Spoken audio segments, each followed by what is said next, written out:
रहमान रहीम अस्सलाम वालेकुम। वफाकुल मदारस रिज़ल्ट 2026 कब तक आएगा और इस सिलसिले में मार्किंग की क्या सूरत हाल है।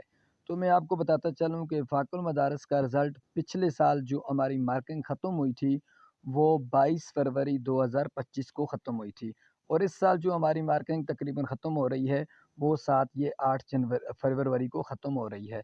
यानी कि पिछले साल 10 दिन आगे भी होते थे, तो इस वजह से 10 दिन अब पीछे भी हैं।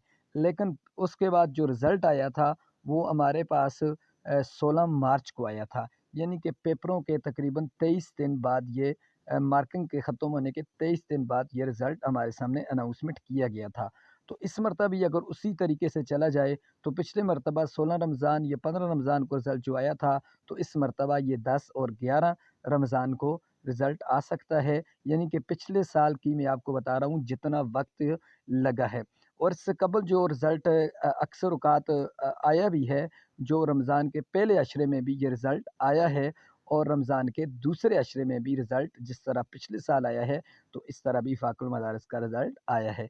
काफ़ी दोस्तों के सवालात होते हैं कि अब कब तक आएगा रिज़ल्ट, तो इस हवाले से ये जो बात थी यानी कि टेक्निकली जो पिछले साल और इस साल की जो कंपेयर मैंने आपको करके बता दिया है। अब इंशाअल्लाह जैसे ही कोई उनकी तरफ से वफाकुल मदारिस की तरफ से में अनाउंसमेंट आती है, तो वो भी डेट और तारीख़ मैं आप तक शेयर कर दूँगा।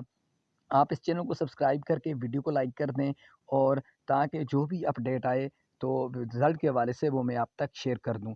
इंशाअल्लाह जो मैंने आपको ये बताया है, तो उम्मीद यही की जा रही है कि रमज़ान के या पहले अशरे के आखिर में आ जाएगा या दूसरे अशरे के दरमियान में आ जाएगा। तो वीडियो को लाइक करके चैनल को सब्सक्राइब कर दें। आप भाइयों का बहुत-बहुत शुक्रिया।